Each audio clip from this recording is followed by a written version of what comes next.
Tapi kita akan terus ke topik perbincangan utama kita hari ini di Malaysia hari ini. So tentunya berkenaan dengan bahana diperdaya Makau Scam. Dan bersama kami hari ini di studio adalah Datuk Seri Akbar Sata, penganalisis jenayah. Apa khabar Datuk? Baik, alhamdulillah. Assalamualaikum Datuk Seri. Terima kasih kerana jemput. Terima kasih kerana meluangkan masa juga bersama kita. Hari ini topik yang saya kira sangat penting untuk kita tekankan kerana semakin ramai yang terpedaya dan kita melihat semakin besar lagi operasi atau modus operandi yang dijalankan pelaku-pelaku ini. Jadi berdasarkan apa yang telah pun berlaku selama beberapa hari yang lepas, melihat tinjauan begitu ramai yang semakin terpedaya, terutama sekali artis mereka yang berkenamaan dan sebagainya, pandangan Datuk Seri berkenaan kes ini.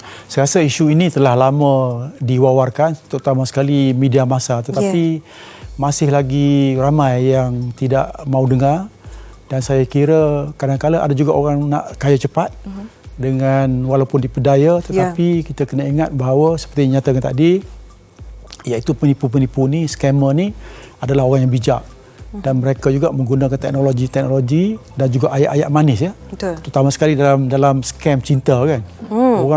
Orang lelaki atau perempuan ni banyak yang rugi berjuta-juta, ya, disebabkan oleh scam, termasuk juga scam lain. Jadi oleh demikian kita hendaklah berhati-hatilah seperti yang nyatakan tadi. Sebab kita dapati bahawa kita ada penjenayah, motivated offender, itu memang ada. Motivated offender. Jadi motivated offender ni dia kajilah apakah modus operandi yang terkini. Sebab sekarang SPRM ni orang begitu takut kepada SPRM, mereka akan menggunakan juga isu-isu SPRM dan juga isu-isu pengubahan wang haram, kan. Pengubahan wang haram ni satu akta yang begitu efektif sekali, yang mana apabila kita dikenakan, walaupun kita terjebak dan juga kita pinjam wang haram tu, maka sudah tentu kita sendiri akan disiasat oleh agensi kuasa, SPRM dan juga polis, dan dia punya hukuman begitu teruk sekali sehingga 5 kali ganda dengan jumlah hasil yang kena tu, dan juga 15 tahun penjara. Jadi ini merupakan satu perkara yang patut kita hati-hati, terutama sekali termasuk artis lah. Apabila kita nak wang mendapatkan sponsor, ya, selalunya kita hendaklah mendapatkan daripada institusi-institusi yang sahih. Kita boleh semak di bank negara dan sebagainya. Jangan kita pergi kepada alung dan juga orang-orang yang tertentu yang kita tak kenal, tetapi dengan gaya tersendiri, maka kita jatuh hati. Sebab kadang-kadang kadang-kadang dia punya offer tu adalah terlalu bagus sekali sehingga tak boleh percaya, kan. Dia punya bunga rendah sebagainya, kita kena hati-hati. Sebab perkara demikian bukan saja boleh menyebabkan kita terjebak dalam pemindahan pengubahan wang haram, yang mana ia kesannya adalah begitu teruk sekali sehingga kini kita dapati bahawa kebanyakan daripada kita yang mungkin tidak tahu menahu, ada yang tak tahu menahu, tak ada niat tu, jadi telah dipanggil oleh agensi penguatkuasa, maka bukan saja menyusahkan kita, bahkan juga nama baik kita akan terjejas. Jadi untuk mempengaruhi dan juga untuk memberitahu masyarakat bahawa kita ni tidak terlibat, maka itu merupakan satu perkara yang agak sukar untuk dipercayai oleh ramai. Jadi berhati-hati. Jadi mangsa kan wang haram itu kita digunakan untuk dihalalkan duit itu. Itu yang kita risau. Tak pasal-pasal kita menjadi mangsa. Betul. Tak masalah. Jadi kita dapati di Malaysia ni, oleh kerana terlalu banyak scam ni, antara nombor 1, nombor 2, nombor 3 dunia, kan. Sebab 2-3 bulan lepas, imigresen telah tangkap lebih kurang 600-700 orang daripada China datang ke Malaysia buat scam online judi untuk rakyat dia di China. Kenapa dia datang ke sini? Kenapa tidak di Singapura? Kenapa tidak di Thailand? Maka kemungkinan besar kita ada kelemahan dari segi enforcement ke ataupun wifi kita ataupun internet kita terbaik dalam dunia, kita tak tahu. Tapi kenapa mereka datang sini dan kenapakah mereka boleh masuk ke negara ini tanpa kita semak dengan begitu baik sekali? Kenapa? Apakah mereka datang sini dengan tujuan terbaik? Jadi ada 3 jenis yang money laundering, yang 3 peringkat yang dibuat oleh orang-orang yang terlibat di Malaysia ini. Sebab mereka dapati apabila terlalu banyak wang ni, dia tak boleh angkut dengan melalui lori sebab ia merupakan satu perkara yang agak sukar untuk keluarkan dengan negara. Jadi apa yang dia buat ialah dia launder. Dia mengubahkan wang ni untuk cari-cari, termasuk artis ni, supaya mereka dapat sponsor ataupun membuka kedai-kedai vape, kedai-kedai kadang-kadang cuci kereta yang besar. Tetapi kadang-kadang kalau kita pergi ke SS2 tu ada banyak kedai kan, tapi tengok kosong. Betul. Tapi perniagaan tu ada situ bertahun-tahun. Jadi mereka akan menyucikan wang tu melalui kedai-kedai ini. Tetapinya kegiatan mereka adalah kegiatan yang tak baik. Ya. Jadi ada 3 jenis lah. Yang pertama dikenali sebagai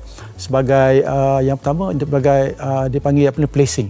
Mana duit tu, duit haram tu dia ambil, dia akan masukkan dalam bank. Sikit masuk bank sini sikit, Southern Bank sikit, sana sikit, campur-campur. Yang kedua dipanggil layering. Layering ni macam kuih lapis lah, dilapiskan. Jadi campuran di antara duit haram dengan duit yang elok ni campur sekali. Jadi itulah dia akan pergi ke integrasi. Integrasi tu dia masuk dalam sistem kewangan lah. Beli bangunan besar, beli kereta besar. Kadang-kadang mereka akan beli kereta mahal, mereka jual. Jadi itu wang tu dah cuci. Kira halal. Dah halal. Jadi apabila cuci, maka kita boleh keluarkan daripada elektronik, daripada bank dan sebagainya, sebab ia merupakan satu wang telah dicuci lah. Itu antara cara-cara yang digunakan oleh scammers ini untuk mencuci wang yang mereka dapat. Jadi berbalik kepada Macau scam ni, Datuk Sri, macam mana sindiket ini memperoleh nombor telefon? Ini satu perkara yang bagus. Kalau di Malaysia ni saya dapati bahawa kita punya syarikat-syarikat termasuk telekomunikasi dan sebagainya tidak ada integriti. Mereka lah merupakan orang yang menjual nombor-nombor ni. Sebab kita terkejut. Setiap orang akan dipanggil. Boleh dikatakan daripada 10 tu 9 kena. Termasuk pegawai polis, pegawai SPRM dan sebagainya, menteri dan sebagainya, dia kena. Yang nyata tadi, statistik menunjukkan bahawa ia bukan terkena kepada orang yang bawahan, bahkan juga di negeri-negeri yang maju. Johor, Pulau Pinang dan sebagainya. Jadi ini menunjukkan bahawa mereka ni akan menggunakan nombor-nombor itu bukan saja terhadap orang yang tak pandai, bahkan orang yang ada duit. Betul. Dengan cara menyapu daya dan tipu. Jadi satu lagi yang saya rasa pelik ialah dia ada sindiket. Kan? Sindiket ini telah lama berlaku. Sindiket ini bukan saja berlaku ada di dalam negara, bahkan juga luar negara. Mereka mengadakan hubungan untuk menipu orang di sini. Jadi kita agak pelik jika sekiranya kita punya agensi penguatkuasa tidak mematahkan sedikit-sedikit ini, selagi itulah kita akan menghadapi masalah scammer ni. Yang saya rasa terkilat ialah makcik-makcik ni kan, yang walaupun tak ada duit tetapi telah ditipu sebagainya, jadi mereka takut. Pun begitu, ada juga kala kita orang-orang yang boleh dikatakan bijak dari segi komputer sebagainya, ada orang call macam tadi yang mengatakan kita ada masalah wang kita, bank akaun kita telah dimasukkan wang pengubahan wang haram, maka ini akan disiasat oleh polis. Tapi kita kena percaya bahawa ini tidak siapa akan boleh tolong kita di Malaysia ni. Betul. Terutama sekali di SPRM kan. Jadi kalau kita ada masalah macam tu, maka sudah tentu lebih baik kita berhati-hati dan laporkan kepada polis ataupun SPRM untuk memastikan bahawa kita ni tidak diperdaya. Itu. Baik, Datuk Sri, kita difahamkan antara modus operandi terkini. Kita faham ini adalah sindiket antarabangsa. Dah telah pun ada kat negara kita lebih 10 tahun dan sebagainya. Tetapi pada masa kini mereka mencari target sasaran untuk mencari ejen-ejen di negara kita. Apa yang membuatkan sindiket antarabangsa ini memilih negara kita untuk meluaskan pengaruh mereka dan sebagainya? Adakah ia berkaitan dengan penipuan yang dilakukan di negara sana atau bagaimana, Datuk Sri? Dia sebenarnya fraud ni atau penipuan ni, scam ni berlaku, kita dikenali sebagai collusion. Collusion maknanya mesti ada orang dalam. Orang bank kan. Sindiket kita di sini, sedikit luar negara kan. Sebab kita kena ingat kadang-kadang apabila kita diarah oleh scammer tu untuk masukkan wang dalam akaun bank, itu bukan nama dan akaun dia, tetapi ia menggunakan akaun-akaun orang-orang yang makcik-makcik yang tua. Dia akan bagi RM500 suruh buka akaun, ataupun orang penagih dadah. Bagi mereka dapat RM400 ni, mereka dah besar. Tetapi wang tu akan dikeluarkan berjuta-juta. Jadi itu maknanya bank ni kena berhati-hati. Ada sesuatu yang kita suspicious, maka kita boleh lapor kan. Jadi ini keprihatinan. Kita takut juga integriti di antara pegawai ni, pegawai bank, pegawai agensi penguatkuasa sendiri, yang mana telah di Sai 2 ni kita dapati ditangkap oleh SPRM. Jadi ini merupakan, kalau betul berlaku, ia merupakan satu perkara yang menyedihkan. Maknanya kita yang memberi peluang kepada mereka untuk menjalankan kegiatan scammer di sini. Kita merupakan protector kepada agensi-agensi dan juga scammer. Jadi ini merupakan satu perkara yang tak baik. Bukan saja ia merugikan kepada negara, memberikan imej yang tak baik kepada negara, bahkan juga imej kepada agensi buka kuasa. Betul. Apakah sindiket-sindiket ini dah lama berlaku kita tak tahu? Apakah hanya kini SPRM dapat membongkar sesuatu sindiket yang memalukan, bahkan juga ia melibatkan bukan saja skamer, bahkan juga dibantu oleh agensi berkuasa. Jika ia betul, maka ia adalah satu perkara yang amat malang untuk negara kita, dan kita kena berhati-hati bahawa ia bukan hanya melibat kepada orang biasa, orang-orang yang ada duit, bahkan juga makcik-makcik ni yang simpan dalam ASB ada 10,000, 20,000, habis duit, telah ditipu oleh skamer ini disebabkan oleh kita yang tidak ada integriti ini yang membantu sindiket-sindiket luar dan juga sindiket-sindiket dalam. Itu sebabnya saya rasa kini sudah sampai masanya, memang kerja ini bukan kerja SPRM, tapi terpaksa dijalankan oleh SPRM untuk memastikan bahawa sindiket ini dapat dipatahkan supaya perkara ini tidak akan berlaku lagi. Bahkan sehari dua ni kita dapati bahawa tidak ada telefon yang di-call oleh skamer kan. Jadi antara kawan saya pun kita communicate, kita dapati bahawa skamer ni tiada. Mana ketua lalu mana antara ketua sindiket ni telah pun ditangkap. Yang lain mungkin berhati-hati dan juga mungkin akan tukar modus operandi. Jadi sebagai rakyat seperti nyatakan tadi, adalah perkara yang baik supaya kita berhati-hati. Jika sekiranya menerima apa-apa telefon ni yang pelik-pelik tu, letak saja. Kalau kita rasa takut, kita gunakan nombor lain, telefon SPRM ke, telefon polis ke, tanya dia. Seperti nyatakan tadi, polis, SPRM tidak akan call kita untuk memberitahu isu-isu yang mereka boleh bantukan. Isu panggilan memang tak ada kan.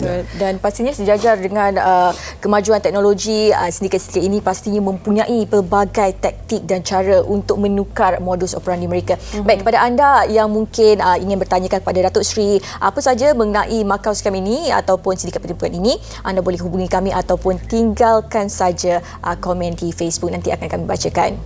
Kita pemanggil di talian begitu cepat. Belum lagi. Baik, kita menanti panggilan anda. Sementara kita menanti itu, Datuk Seri, kita ingin tahu daripada perspektif seorang mangsa Macau Scam ini. Mungkin saya petik kes yang baru inilah. Sekiranya mereka yang telah pun tertipu, mereka hanya ingin melangsungkan perniagaan mereka, tetapi contohnya tertipu kerana wang yang banyak nak masuk, nak bagi nak pam sebagai modal syarikat ni. Jadi mereka yang mungkin dah tertipu menjadi mangsa bagi Macau Scam untuk mencuci wang ini, bagaimana mereka akan dipandang daripada sudut mahkamah ataupun undang-undang negara sendiri? Kerana mereka secara tidak langsung telah terlibat. Adakah ini akan mengganggu orang kata track record mereka dalam jangka masa panjang? Yang pertama kena ingat, akaun kita, duit kita akan disita, termasuk syarikat dan juga akaun persendirian. Tak boleh buat keluar. Habis. Baik. ASB ke apa, habis. Kosong. Ini kita kena ingat. Sebab apabila wang kita mengambil, kita menggunakan wang-wang haram tu, maka apabila agensi penguatkuasa menjalankan tugas, yang pertama sekali dia sita duit. Untuk sita ni kita tahulah, kalau ada kes kita akan dibawa mahkamah. Kalau tidak ada pun ia memakan masa sebab kita tak boleh bayar wang ni kepada pekerja-pekerja dan sebagainya. Itu yang pertama.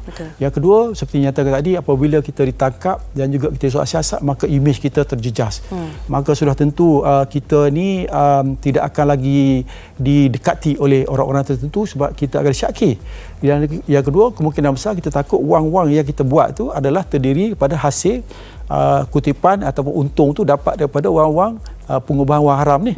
Jadi sudah tentu orang-orang takut mendekati kita dan juga berniaga dengan kita. Jadi itu merupakan satu perkara yang patut kita kena ingat, bahawa setiap kali jika sekiranya kita nak sponsor seperti nyatakan tadi, pastikan kita dapatkan daripada agensi-agensi yang sah, dan juga kalau daripada individu pun pastikan juga kita kenal individu orang kaya tempatan, tapi bukan dengan orang luar datang ataupun orang dalam ni dengan berlagak dengan kaya raya, tetapi dengan menyalurkan dan juga menawarkan dengan khidmat-khidmat peminjaman wang, tetapi dengan kadar bunga yang begitu rendah yang tak boleh dikait.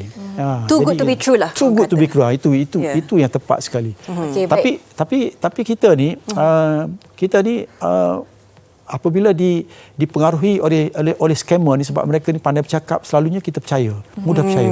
Itu sebabnya kadang-kadang kita kena fikir, apalah insting kita ni. Yang pertama, apabila kita tengok tu kita rasa macam was-was, lebih baik kita jangan mendekati dan juga menjauhi lah. Betul. Elak mencegah itu lebih baik. Baik, kita ada seorang pemanggil di talian, Cik Khairul dari Petaling Jaya. Katanya seorang frontliner yang nak berkongsi pengalaman beliau. Assalamualaikum.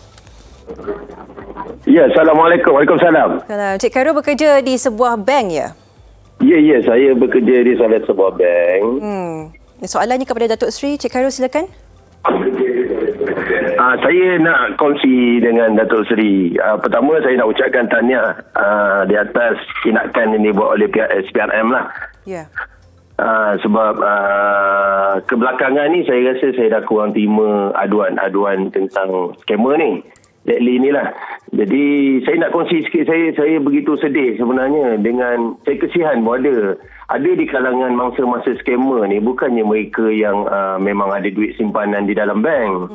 Ada setengah-setengah mereka ni sebenarnya kadang-kadang saya kesian tu warga, dia ada attack, ada satu time tu dia attack kaki tangan awam ya. Jadi kaki tangan awam ni walaupun mereka tak ada duit, dia tipu sehingga mereka terpaksa buat pinjaman pula. Mereka buat pinjaman di institusi bank lain, kumpulkan dalam satu bank. Ada yang kena 300,000, 200,000. Saya memang rasa geram pun ada, sakit hati pun ada kan. Jadi saya kesian kadang-kadang yang ditipu tu pun bukan yang tidak minta maaf cakap lah, bukannya orang-orang yang bawah-bawahan. Kadang-kadang level-level eksekutif kan. Jadi saya rasa tindakan yang dibuat oleh SPRM satu tindakan yang tepat. Dan saya daripada kalau saya boleh mewakili kaki tangan bank lain, tak mungkin, bukan semua di antara kami ni, mungkin kalau macam Datuk Seri cakap tadi mungkin ada penglibatan orang dalam itu, saya kurang arif. Tapi bagi kami pun, kami sentiasa sedih, kami berbincangkan dan kesian kan. Jadi memang geram bila tengok tertangkapnya beberapa individu-individu ni. Memang dia jadi berita sensasi dan kami pun rasa gembira. Ya. Kita memang alhamdulillah, kita gembira juga mendengar perkabaran baik. Akhirnya mereka yang menipu orang lain ni boleh ditahan dan dihadapkan dengan tindakan mahkamah dan sebagainya. Kita ucapkan terima kasih kepada Encik Khairul memberikan pandangan dan kita melihat Encik Khairul sendiri seorang frontliner, seorang yang berhadapan dengan mereka yang telah tertipu. Dan sedihnya bila dalam kejatuhan itu dah hilang wang dan sebagainya, mereka terpaksa mengambil pinjaman bank untuk kelangsungan hidup. Jadi itu yang menjadi persoalan, bagaimana impak Makau scam ni boleh menelan kehidupan seseorang. Ya, betul. Cuma tadi seperti nyatakan tadi, betul, bukan semua pegawai kerajaan, agensi penguasa ataupun pegawai bank yang tidak ada integriti. Ramai ada integriti. Yang kita bercakap ni di antara mereka kan, setengah. Cuma seperti nyatakan tadi, yang sebelum tu yang paling mustahak ialah apabila kita sebagai makcik-makcik ni, pakcik-pakcik ni apabila terima panggilan, hendaklah kita hubungi anak kita lah kan. Pastikan anak kita ni tahu sikit mengenai scammer ni, boleh menasihat ibu bapa kita. Kadang-kadang ibu bapa kita ni tak beritahu. Jadi itu dia takut, jadi boleh menyebabkan kerugian semua. Jadi impak seperti nyatakan tadi, sudah tentu scammer ni tak peduli kan. Kita pinjam wang lagi banyak, dia lagi bagi. Kita ingatlah sekali kita bagi, kita dah kena bagi kali kedua, kita kena bagi kali ketiga. Yang ketiga kita ingat dapat balik.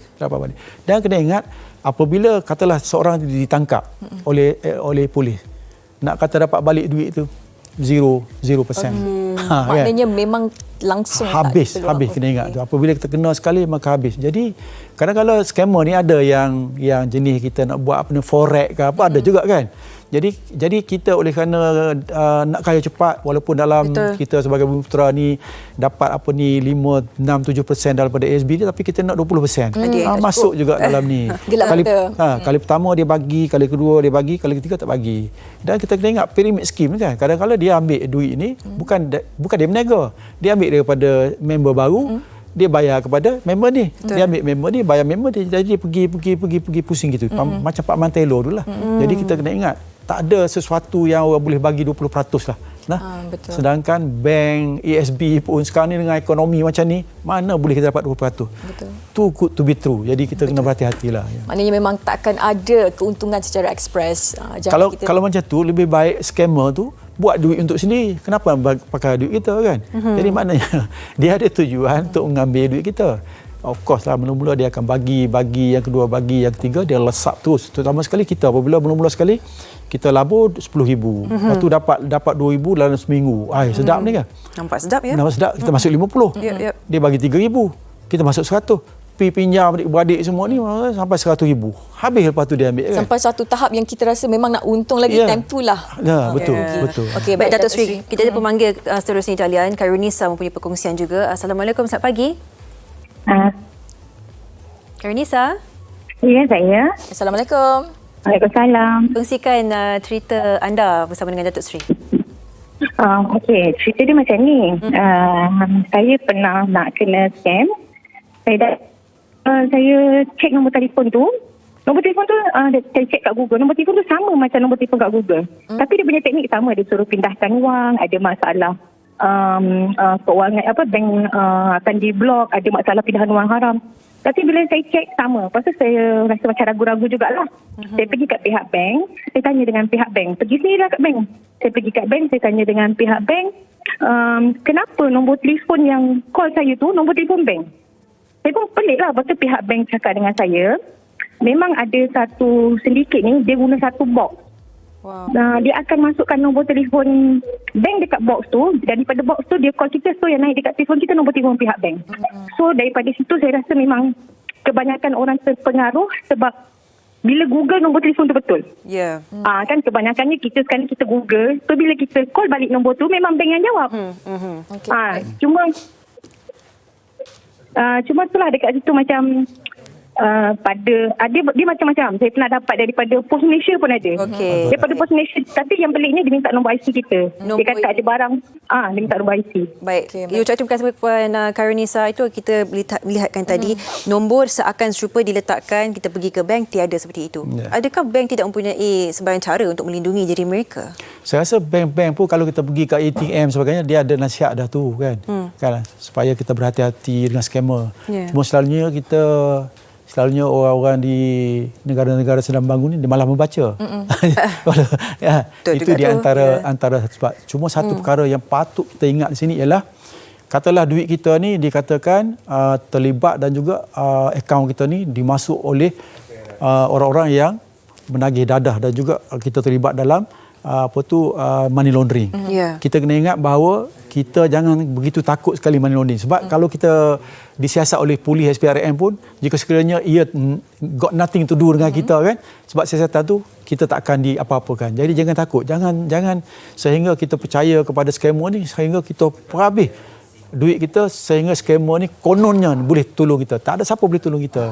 Kita kena ingat apabila kita orang-orang yang bersih dan juga tidak terlibat dengan apa-apa, jangan takut. Jadi ini akan diatasi oleh agensi pokok kuasa dan dia akan mencari hanya siapa yang penyebab itu saja. Jangan takut. Baik, maksudnya scammers ini pandai bermain dengan psikologi kita untuk membuatkan kita rasa takut dan seterusnya memberi wang kepada mereka. Baik, terutama sekali yang sebut sikit kadang-kadang orang tu dia ada terlibat rasuah lah sikit kan. Jadi apabila kita cakap rasuah dia terkejut kan. Padahal tak kena mengena dengan kes tu kan. Kena ini dia pun bagi semua kan. Jadi kita kena beranikan diri, kita berani untuk mempersoalkan, kita jumpa sendiri pihak yang terbabit untuk mengesahkan informasi itu. Kita ucapkan terima kasih. Sama-sama. Setinggi-tinggi terima kasih kepada Datuk Seri Akbar Sata, seorang penalisis jenayah untuk memberikan kita gambaran penuh berkenaan modus operandi dan pendekatan kita yang sepatutnya menghadapi situasi ini. Dan diharapkan selepas ini tiada lagi yang menjadi mangsa penipuan sindiket terbabit. Baik, kita sekarang nak berehat seketika.